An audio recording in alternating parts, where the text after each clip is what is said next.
Hello बच्चों, क्या हाल चाल। तो बच्चों, आज हम लोग वेक्टर अलजेब्रा के ऊपर टेस्ट फॉर सेल्फ इवेलुएशन ये करने वाले हैं। एक्चुअली अगर आपको ध्यान हो, जब मैंने वेक्टर अलजेब्रा का वन शॉट वीडियो बनाया था ना, तो वहां पर मैंने वीडियो के लास्ट में आपको एक टेस्ट दिया था, है ना। तो आप लोगों ने उस टेस्ट को सॉल्व किया होगा। कुछ क्वेश्चन आप लोगों से नहीं हुए हैं, जैसा कि मुझे पता चला मैसेजेस के द्वारा। तो चलिए उन क्वेश्चंस को भी और बाकी बचे हुए क्वेश्चन को भी सॉल्व कर लेते हैं, इनफैक्ट पूरे टेस्ट को सॉल्व कर लेते हैं। तो यहाँ पर सबसे पहले मैं आपको बता दूं, इससे पहले कि मैं आगे बढ़ूं, सबसे पहले मैं आपको बता दूं कि हमारे चैनल पे आपको डिफरेंट टाइप के प्लेलिस्ट मिल जाएंगे, जैसा कि आप यहाँ पर देख पा रहे हैं। यहाँ पर आपको सैंपल पेपर्स मिलेंगे, ठीक है। यहाँ पर आपको केस स्टडी क्वेश्चंस और उनके सॉल्यूशंस मिलेंगे। यहाँ पर आपको मोस्ट इंपॉर्टेंट क्वेश्चंस और उनके सॉल्यूशन मिलेंगे, ठीक है। यहाँ पर आपको टॉपिक टेस्ट मिलेंगे और यहाँ पर आपको, आप जैसे ही बच्चे जब हमारे टेलीग्राम चैनल पे अपने डाउट्स भेजते हैं ना, तो उनके वीडियो जब मैं क्रिएट करता हूँ तो उन वीडियो को हमने इस प्लेलिस्ट में रखा हुआ है। और यहाँ पर जैसे कि आपको दिख रहा है डिफरेंशियल इक्वेशन, ये दिख रहा है ना आपको। तो डिफरेंशियल इक्वेशन मतलब ऐसे और भी टॉपिक है ना क्लास 12 के, जैसे inverse trigonometric function, relation and function, integration, differentiation, है ना, कॉन्टिन्यूटी एंड डिफरेंशियबिलिटी। तो अलग अलग टॉपिक के हमने यहाँ पर प्लेलिस्ट क्रिएट किए हुए हैं। वहां पर जो भी वीडियो आपको गिवन है उनको आप देख सकते हैं, अपनी प्रिपरेशन को बूस्ट कर सकते हैं, ठीक है बच्चों। तो vector algebra, that is this chapter. और यहाँ पर ये जो क्वेश्चंस है ना बच्चों, ये हमारी मैथमेटिशिया बुक में से लिए गए हैं। आप लोग भी इस बुक को ऑर्डर कर सकते हो। कैसे? तो यहाँ पर दिए हुए व्हाट्सएप नंबर पे आप मुझे मैसेज कर सकते हैं। और इस बुक के 2 फ्री चैप्टर का पीडीएफ लिंक आपको इस वीडियो के डिस्क्रिप्शन बॉक्स में मिल जाएगा, ठीक है। ठीक है बच्चों, अब चलते हैं फाइनली अपना test for self evaluation start कर लेते हैं। तो जैसा कि आपको यहाँ पर दिख रहा है बच्चों, क्वेश्चन 1 2 3 4 5 है ना, यहाँ पर ये 1 मार्कर क्वेश्चंस गिवन है, ठीक है। अच्छा, अब आगे चलते हैं, यहाँ पर क्वेश्चन 6 7 8 9 10, ठीक है। तो let's begin with question 1 first of all. तो क्वेश्चन 1 जैसा कि आप यहाँ पर देख रहे हैं, क्या दिया हुआ है बच्चों, पढ़ो ध्यान से, ठीक है। Write the value of alpha and beta if this vector cross this vector is equal to null vector, ठीक है। तो सबसे पहले तो जरा इन दोनों वेक्टर का ना हम लोग क्रॉस प्रोडक्ट फाइंड कर लेंगे, ठीक है। और क्रॉस प्रोडक्ट फाइंड करने के लिए हमें क्या करना पड़ेगा भाई, तो यहाँ पर एक डिटर्मिनेंट बना लो, ठीक है। और ये आई कैप, ये जे कैप और ये के कैप, ठीक है। और यहाँ पर पहले वाले वेक्टर में से आई, जे एंड के कैप के कोफिशिएंट्स यहाँ पर लिख दो। फिर दूसरे वाले वेक्टर में देख लो, ठीक है। तो आई cap, j cap and k cap के हमने यहाँ पर कोफिशिएंट्स लिख लिए हैं बच्चों, ठीक है। बात समझ आ रही है? अब ये पूरा किसके इक्वल है, तो ये पूरा नल वेक्टर के इक्वल है। तो नल वेक्टर यानी इस तरीके से, बात समझ आ रही है, ठीक है। अच्छा, अब यहाँ पर इसको फर्दर हम सिंप्लीफाई करने वाले हैं। तो ये क्या बनेगा आपका, this will B 6 beta minus 27 alpha I cap, ठीक है बच्चों। माइनस जे कैप पहले ही लगा दो, और ये बनेगा आपका 2 beta minus 27 plus K cap, और ये बनेगा 2 अल्फा माइनस 6, ठीक है। Now that is equal to null vector. Null vector जिसे हम लोग इस तरीके से भी लिख सकते हैं। अब इस तरीके से मैं इसलिए लिख रहा हूं क्योंकि दोनों ही साइड में मैं आई cap, j cap and k cap के कोफिशिएंट्स कंपेयर करूंगा बच्चों, ठीक है। सो let me right on comparing coefficients of i cap, j cap and k cap from both side, ठीक है। दोनों तरफ से आप आई cap, j cap and k cap के कोफिशिएंट्स कंपेयर करो। तो यहाँ पर आपको दिख रहा होगा आई कैप का coefficient, now that is 6 beta minus 27 alpha is equal to, यहाँ पर आई कैप का कोफिशिएंट आपको दिख रहा होगा, नाउ दैट इज 0, ठीक है। अच्छा, फिर यहाँ पर जे कैप का कोफिशिएंट, तो ध्यान से देखना 2 बीटा माइनस 27, लेकिन बाहर एक नेगेटिव है, तो it will be 27 minus 2 beta, now that is equal to 0। RHS में चेक करो जे कैप का कोफिशिएंट, ठीक है। ऐसे ही के कैप का कोफिशिएंट यानी 2 alpha minus 6, now that is equal to 0, ठीक है। तो यहाँ से सॉल्व कर लो और यहाँ से सॉल्व कर लो, आपको अल्फा और बीटा की वैल्यू मिल जाएंगी। तो आपको अल्फा की वैल्यू मिलेगी, यहाँ से देख लो, है ना, ये 6 उधर जाएगा तो 6/2 यानी 3, और यहाँ पे आप 2 बीटा को उधर भेज दो तो दैट विल बी 27/2। ये तो फाइनली आपका आंसर हो गया बच्चों। लेकिन बच्चों ये सॉल्यूशन थोड़ा सा लंबा हो गया है ना, ठीक है। चलिए मैं आपको एक छोटा सा सॉल्यूशन बताता हूँ, इसको मैं मेथड 1 बोल देता हूँ फिलहाल, और यहाँ पर मैं आपको देखो थोड़ी सी ही जगह में मेथड 2 आपको पता चल जाएगा। तो here I am writing method 2, ठीक है। अच्छा याद करो, अगर कोई से भी दो वेक्टर हैं, दोनों का क्रॉस प्रोडक्ट करने पे अगर मुझे नल वेक्टर मिले, ठीक है, तो इसका मतलब या तो वेक्टर ए नल वेक्टर है, या वेक्टर बी नल वेक्टर है, या दोनों ही वेक्टर नल वेक्टर हैं, या फिर दोनों वेक्टर पैरेलल वेक्टर हैं, समझे। तो यहाँ पर vector A cross vector B equal to null vector, अगर इसे वेक्टर ए मान लो और इसे वेक्टर बी मान लो तो, ठीक है, तो that means vector A must be parallel to vector B. बात समझ आ रही है, ठीक है।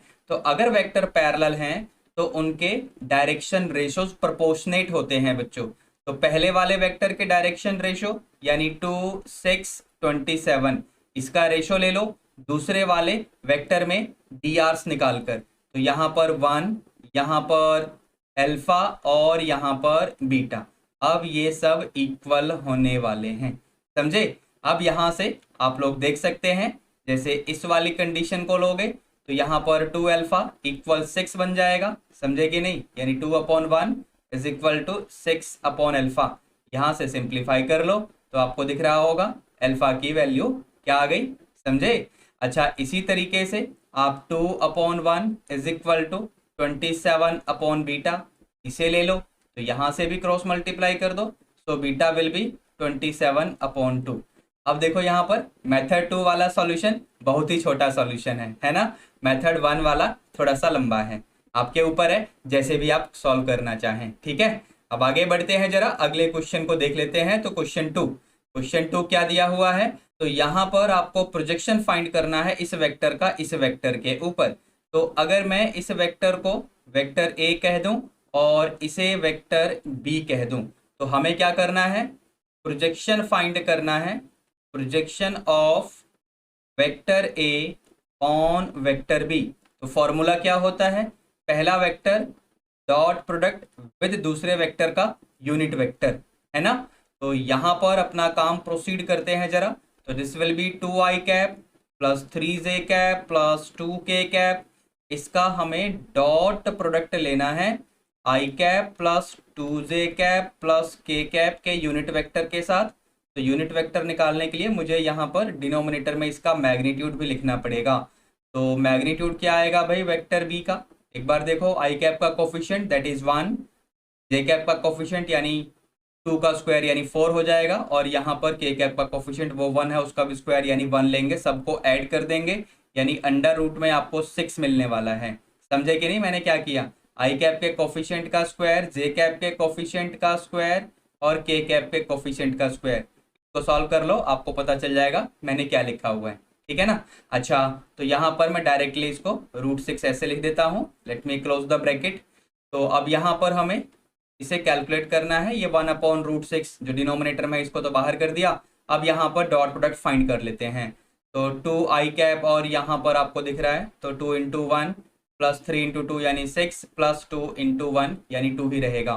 तो ये क्या बन जाएगा आपका 6 + 2 दैट इज 8 + 2 यानी 10/√6। बात समझ आ रही है बच्चों, 10/√6। तो यहीं पर छोड़ दो, या फिर फर्दर सिंप्लीफाई करना चाहो तो क्या करोगे भाई, तो √6 से मल्टीप्लाई और डिवाइड करो तो नीचे आपका 6 बन जाएगा। Then finally you can write it as 5√6/3। तो ये तो इस क्वेश्चन का आंसर आ जाएगा आप लोगों के लिए, ठीक है। अब आगे बढ़ते हैं, जरा क्वेश्चन नंबर 3 को भी देखते हैं। तो ये रहा क्वेश्चन नंबर 3।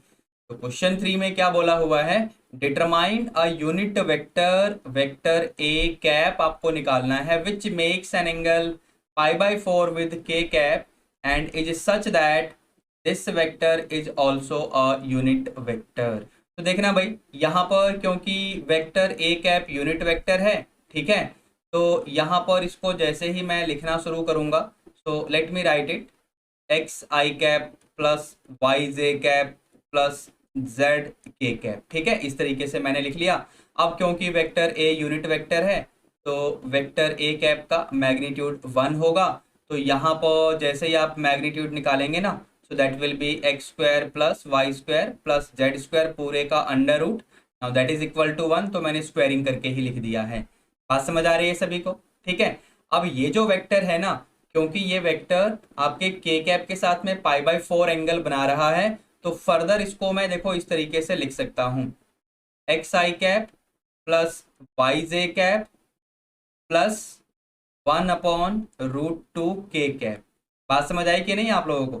देखो क्या होता है ना, कोई भी यूनिट वेक्टर अगर हमें गिवन है तो उसे हम लोग इस तरीके से लिख सकते हैं, कॉस अल्फा आई कैप प्लस कॉस बीटा जे कैप प्लस कॉस गामा के कैप।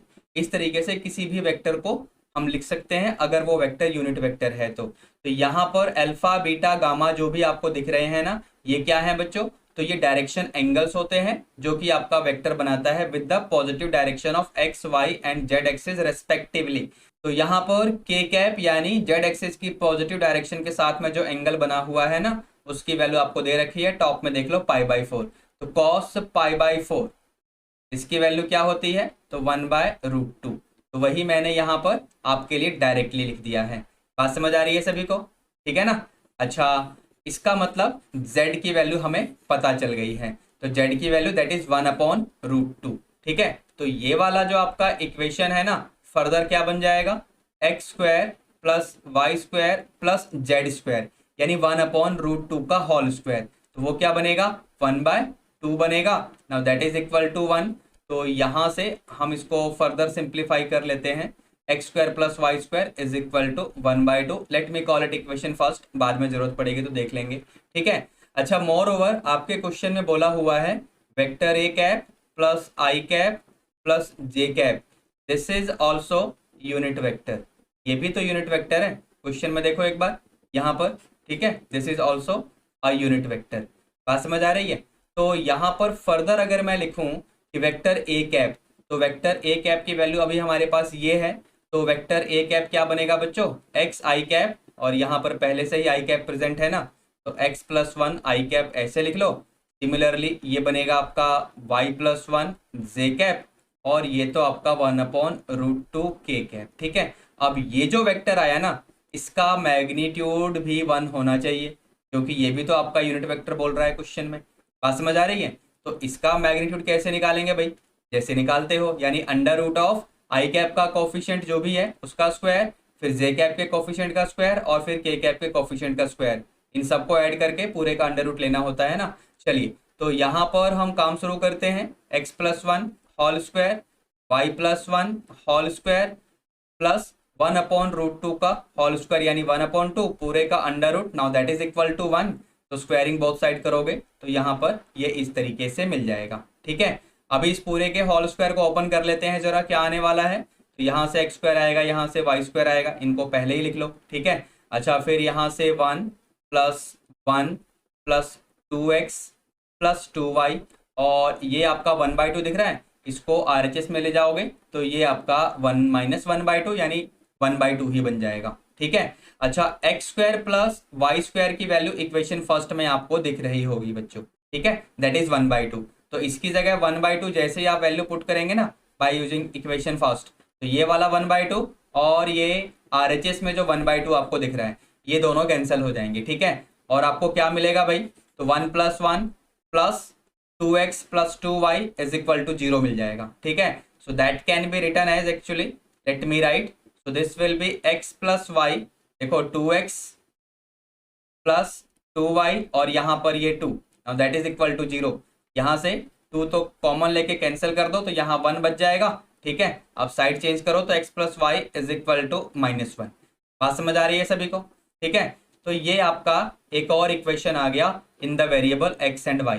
यहाँ से मैं क्या करता हूँ, जरा x की वैल्यू निकाल लेता हूँ। तो ये देखो जरा, x की वैल्यू इस तरीके से आएगी। इस वैल्यू को मैं इक्वेशन फर्स्ट में पुट कर दूंगा। So let me write by using first and second. ठीक है, तो जैसे ही आप ये वैल्यू पुट करेंगे, दिस इज -y-1 का whole square plus Y square, now that is equal to 1/2।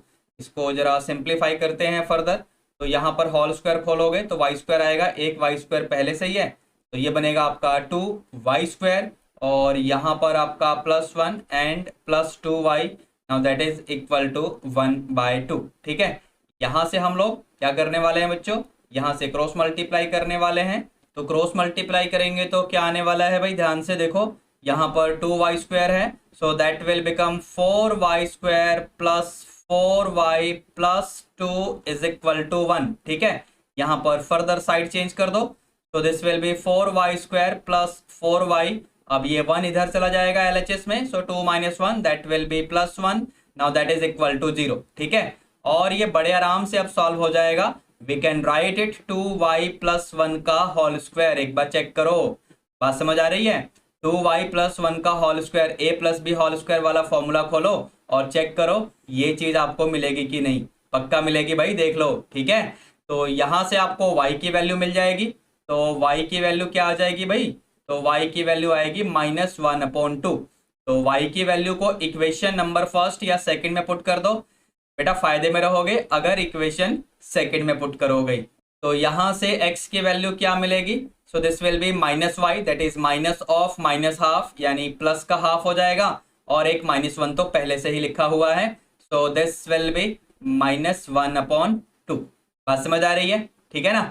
तो अब यहां से फर्दर हमें क्या करना है, x और y की वैल्यू को लेके जाना है और इस वाले स्टेप में पुट कर देना है। तो चलिए जरा ये काम मैं आपको अगले पेज पे दिखा देता हूं। तो यहां पर वेक्टर a कैप, तो x की वैल्यू क्या है बच्चों, तो x की वैल्यू -हाफ, y की वैल्यू भी -हाफ, यानी -1/2 i कैप -1/2 j कैप। और यहाँ पर जैसा कि आपको दिख रहा है टॉप में, जब ये वेक्टर a कैप मैंने सिंप्लीफाई किया था तो 1/√2 k कैप, यानी +1/√2 k कैप। इस तरीके से आप लोग लिख सकते हैं। अपना आंसर यहीं पर डिक्लेयर कर दो, या फिर अगर आप कुछ कॉमन लेना चाहें तो कॉमन भी ले सकते हैं। वैसे क्या कॉमन लोगे यहाँ पर, तो मुझे एक काम करना, आप लोग कमेंट करके बताना, ठीक है, कि फाइनली आपका आंसर क्या आएगा अगर आप यहाँ से कोई चीज कॉमन लेंगे तो। वैसे क्या कॉमन है, देखते हैं कौन सा बच्चा कमेंट करता है। अच्छा, अब आगे चलते हैं, जरा अगला क्वेश्चन देखते हैं, यानी क्वेश्चन नंबर 4। तो क्वेश्चन 4 में क्या दिया हुआ है बच्चों, एक बार पढ़ो ध्यान से, अच्छा क्वेश्चन है। ठीक है, चलिए यहाँ पर vector a, vector b and vector c आपको गिवन है। आपको वेक्टर डी की वैल्यू पता करनी है बच्चों। ठीक है, which is perpendicular to both vector a and vector b such that vector c dot vector d is unity. Unity का मतलब तो 1 हो गया, लेकिन ये वाली कंडीशन इंपॉर्टेंट है कि vector d is perpendicular to both vector a and vector b, यानी वेक्टर डी परपेंडिकुलर है वेक्टर ए के साथ, एंड वेक्टर डी जिसे आपको फाइंड करना है ये परपेंडिकुलर है वेक्टर बी के भी साथ। तो इसका मतलब तो ये हुआ कि vector d will be parallel to vector A cross b. समझे कि नहीं, क्रॉस प्रोडक्ट का डेफिनेशन। इसका फर्दर मतलब ये हुआ कि vector d can be written as lambda times vector A cross vector B. बात समझ आई, ठीक है ना। चलिए अब यहां से मैं क्या करने वाला हूं, वेक्टर डी की वैल्यू फाइंड करने के लिए सबसे पहले vector a and vector b का ना क्रॉस प्रोडक्ट फाइंड करने वाला हूं मैं। तो ये अपना डिटर्मिनेंट बनाओ, ये रहा i cap, j cap and k cap. ठीक है, और vector a and vector b की वैल्यू आपको दिख रही है टॉप में। तो यहाँ पर आई कैप का कोफिशिएंट, जे कैप का कोफिशिएंट और के कैप का कोफिशिएंट। ऐसे ही वेक्टर बी में आई कैप का कोफिशिएंट तो 0 है, जे कैप का coefficient that is 3 and k cap का कोफिशिएंट दैट इज -1। ठीक है, अब इसको जरा फर्दर हम सिंप्लीफाई कर लेते हैं। तो वेक्टर डी आपको मिलेगा लैम्डा टाइम्स, यहाँ करली ब्रैकेट लगा लो भाई, तो ये बनेगा आपका आई कैप। ठीक है, ये -1 इंटू -1 यानी +1 -0 छोड़ दो उसे। ठीक है, और ये माइनस जे कैप, देखते हैं यहाँ पर क्या आएगा भाई। तो जे कैप में आपका 1 इंटू -1 -0 यानी -1 ही आएगा, और ये प्लस हो जाएगा फिर फाइनली। ठीक है, प्लस के कैप, इसको भी देख लेते हैं भाई। तो ये बनने वाला है आपका 3 × 1 = 3 -0 यानी ये 3 के कैप। तो इस तरीके से आपको वेक्टर डी मिल गया। अब अपने क्वेश्चन में लौटो और इस कंडीशन को भी देखो। तो इस कंडीशन के हिसाब से वेक्टर सी का डॉट प्रोडक्ट वेक्टर डी के साथ करने पे हमें 1 मिलना चाहिए, ठीक है। तो वेक्टर सी की वैल्यू आपके सामने है, ये रही जी वेक्टर सी की वैल्यू। तो that is 2i cap minus J cap plus 4k cap. इसका हमें डॉट प्रोडक्ट लेना है वेक्टर डी के साथ। तो वेक्टर डी की वैल्यू यहाँ नीचे हमने फाइंड की है। तो late me write it here, this is lambda times I cap plus J cap plus 3k cap. और ये पूरा किसके इक्वल आएगा बच्चों? तो ये पूरा 1 के इक्वल आएगा। एक सेकेंड, मैं यहाँ पर इसको साइड कर देता हूँ ऐसे, ठीक है। चलिए अब यहाँ पर डॉट प्रोडक्ट फाइंड कर लेते हैं जरा। लेमडा को तो बाहर रखो, तो ये बनेगा 2i कैप इंटू आई कैप वाला, यहाँ से कोफिशिएंट देख लो एक बार। तो क्या बनने वाला है? ये 2, ये -1 एंड 4 3 ज़ा 12, तो दैट इज इक्वल टू 1। तो यहाँ से सिंप्लीफाई करेंगे तो लेमडा की वैल्यू क्या आ रही है बच्चों? This will B 1/12 plus 2 that is 14 - 1 यानी 13, यानी यहाँ पर डिनोमिनेटर में 13 आ जाएगा। तो फाइनली आपको वेक्टर डी क्या मिलेगा भाई? तो vector d will B lambda times यानी 1/13 times I cap plus J cap plus 3k cap. यहाँ देखो हमने लेमडा की वैल्यू पुट कर दी है बच्चों, ठीक है ना। चलिए अब आगे बढ़ते हैं, अगला क्वेश्चन देखते हैं। अगला क्वेश्चन क्या है, यानी क्वेश्चन नंबर 5। तो क्वेश्चन 5 ये रहा जी बच्चों आपके लिए। जैसा कि आप देख पा रहे हैं यहाँ पर हमें एरिया फाइंड करना है ट्राइंगल का, जिसके वर्टेक्स आपको गिवन है। तो सबसे पहला काम तो ये करो बच्चों, इन वर्टाइसिस को ना कुछ एज्यूम कर लो, मतलब इनको नाम दे दो। इसे वर्टेक्स ए, इसे वर्टेक्स बी और इसे वर्टेक्स सी बोल दो, ठीक है बच्चों। अब यहाँ पर सबसे पहला काम, इसके बाद क्या करेंगे आप लोग कि वेक्टर ए बी फाइंड करो। तो वेक्टर ए बी कैसे आएगा भाई? तो यहाँ पर बी का पोजीशन वेक्टर जैसे कि आपको दिख रहा है, आई कैप माइनस जे कैप माइनस 3k कैप बन जाएगा। इसमें से वेक्टर ए का पोजीशन वेक्टर यानी 3i cap, this will B minus J cap, this will B plus 2k cap. तो इसको कैलकुलेट कर लेंगे भाई। तो आई कैप माइनस 3i कैप यानी माइनस का 2i कैप, यहाँ पर माइनस जे कैप और ये माइनस माइनस प्लस जे कैप यानी वो तो खत्म हो जाएगा, माइनस 3k कैप और माइनस 2k कैप यानी माइनस का 5k कैप आ जाएगा। इसी तरीके से आप लोग वेक्टर ए सी निकालो, ठीक है ना। यहाँ पर इनिशियल पॉइंट सेम रखना चाहिए। वेक्टर ए बी निकाला है तो वेक्टर ए सी निकालो, समझे कि नहीं? ठीक है, कंसेप्चुअली चलो। तो यहाँ पर वेक्टर ए सी निकालोगे तो सी का पोजीशन वेक्टर और ए का पोजीशन वेक्टर हमें देखना पड़ेगा। तो मैं डायरेक्टली लिख देता हूँ यहाँ पर। तो 4 - 3 यानी आपका बन जाएगा ये 1i कैप, यहाँ पर -3j कैप और ये आपका -1j कैप। तो क्या बनेगा भाई? दिस विल बी माइनस का 2j कैप। बात समझ आई? -3 में से इसको सब्ट्रैक्ट कर दो। अच्छा 1 - 2 यानी माइनस का k कैप, इस तरीके से, ठीक है। अब क्योंकि आपको एरिया निकालना है ट्राइंगल का, तो ट्राइंगल का एरिया, यहाँ पर ट्राइंगल का नाम अब ABC हो जाएगा ना। तो इसका एरिया हम निकालेंगे तो क्या बनेगा? 1/2। यहाँ पर हमें क्रॉस प्रोडक्ट लेना पड़ता है, vector a b cross vector c का और इस पूरे का मैग्नीट्यूड, इस तरीके से। बात समझ आ रही है? चलिए तो फिलहाल जरा मैं इसकी वैल्यू निकालने वाला हूँ यहाँ साइड में, ठीक है।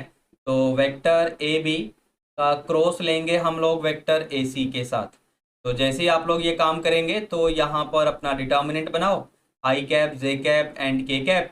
तो यहाँ पर वेक्टर ए बी यानी -2, जे कैप वाला तो है ही नहीं, और के कैप वाला -5। यहाँ पर आपका 1, दिस इज -2, दिस इज -1, ठीक है बच्चों। चलिए इसको कैलकुलेट कर लेते हैं जरा। तो ये बनेगा आपका आई कैप और ये क्या बन रहा है भाई? 0 एंड दिस इज -10। एक बार चेक करिए, बात समझ आ रही है? ठीक है, दिस इज -j कैप और यहाँ पर क्या बनेगा भाई आपका? तो दिस इज कमिंग एज 2 + 5 हो जाएगा एक्चुअली, यानी 7 बन जाएगा। यहाँ पर के कैप वाला भी लिख लेते हैं। So this is coming as simply 4 - 0 यानी इस तरीके से। अब इसका हमें मैग्नीट्यूड फाइंड करना होगा बच्चों। तो यहाँ पर आते हैं 1/2, अंडर रूट लगाते हैं और यहाँ पर -10 का स्क्वायर यानी ये बनेगा आपका 100। यहाँ पर ये -7 का स्क्वायर, ठीक है, यानी प्लस का 49 हो जाएगा, ठीक है।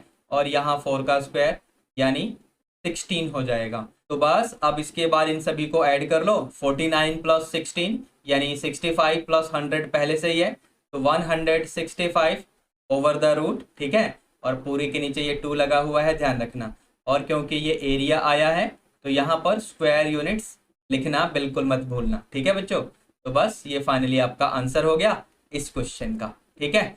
अब इस क्वेश्चन में एक अल्टरनेटिव भी आपको दिया हुआ है, जैसा कि आप यहाँ पर देख पा रहे हैं बच्चों, ठीक है। चलिए सॉल्व कर लेते हैं इसको। तो यहाँ पर क्या बोल रहा है कि 3 vectors, vector a, vector b and vector c are such that, ये कंडीशन आपको गिवन है कि इन तीनों को ऐड करने पे नल वेक्टर मिल रहा है।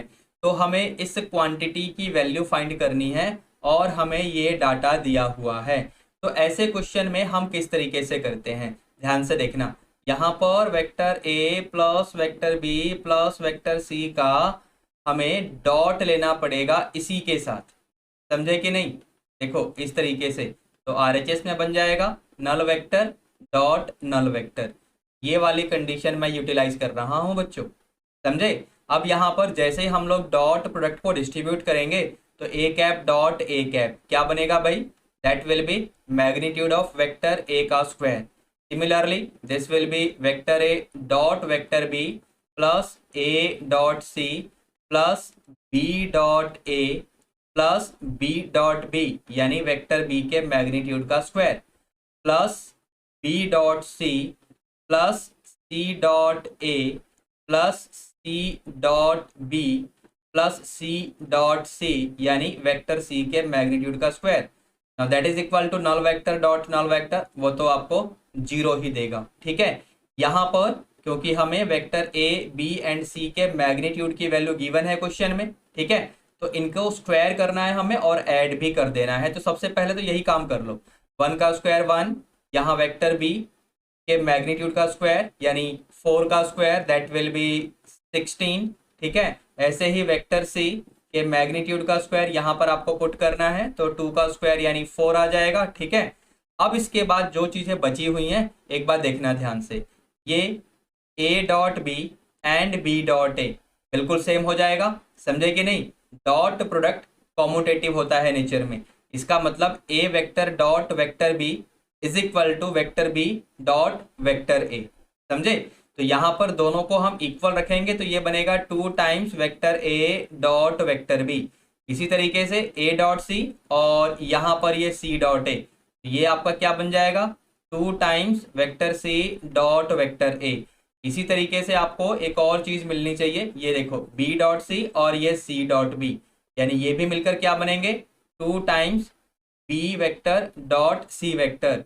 और ये पूरा किसके इक्वल है बच्चों, तो यहाँ पर आपको दिख रहा है ये पूरा 0 के इक्वल है बच्चों, ठीक है। अब यहाँ पर इन सबको ऐड कर दो तो ये क्या बनेगा आपका, दिस विल बी 21।